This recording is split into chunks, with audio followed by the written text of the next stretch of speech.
አትማሩም ለማለት አይደለም። የተማራችሁ ያላችሁ ተምሩ። ወደፊት የሚሆን ነገር አይታወቅም። ሀገራችን በዚሁ አይቀርም። የሆነ ነገር የተሻለ ነገር ይመጣል ብለን እናስባለን። ግን አሁን ባለው ኮንዲሽን በጣም ከባድ ነው። ላይፍ ታፍ ነው። ስለዚህ እየተማራችሁ ያላችሁ እየተማራችሁ የሆነ ነገር አድርጉ። በትምህርታችሁ ሳትጎዱ የሆነ ነገር ስሩ። እንደዚህ ስላችሁ የምትሰሩ ብዙ ነገሮች አሉ።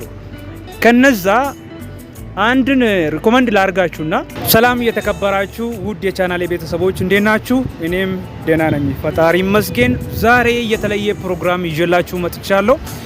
በዛሬ ፕሮግራማችን ብዙ ነገር ታች እናረጋለን፣ ብዙ ነገሮች ላይ ዲስከስ እናረጋለን። በዋናነት የዛሬ ፕሮግራማችን ፎከስ የሚያደርገው በተለይ ወጣቶችን የሚመለከት ጉዳይ ነው ማለት ነው። ዛሬ ብዙ ነገር ታች እናረጋለን። ወንድሜ ቤኪ ኔጋ ነው ያለው። እሱ ብዙ ነገር ያነሳል። ብዙ ነገር ትማራላችሁ ብዬ አስባለሁ። ስለዚህ ቪዲዮን እስከ መጨረሻ ማየት እንዳትረሱ።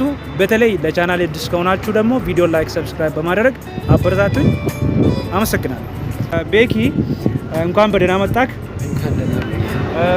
ፍቃደኛ ስለሆንክ በጣም በዚሁ ቴንኪው ለማለት ይወዳለሁ። እና እንግዲህ ዛሬ ብዙ ነገር ላይ ዲስከስ እናደርጋለን። እንደምታዩት እኛ የምንገኘው ሆሳዕና ከተማ ነው። ባክግራውንዳችን ፏ ያለው ነው ማለት ነው። ከተማችን እንዲህ ነው የሚያምረው።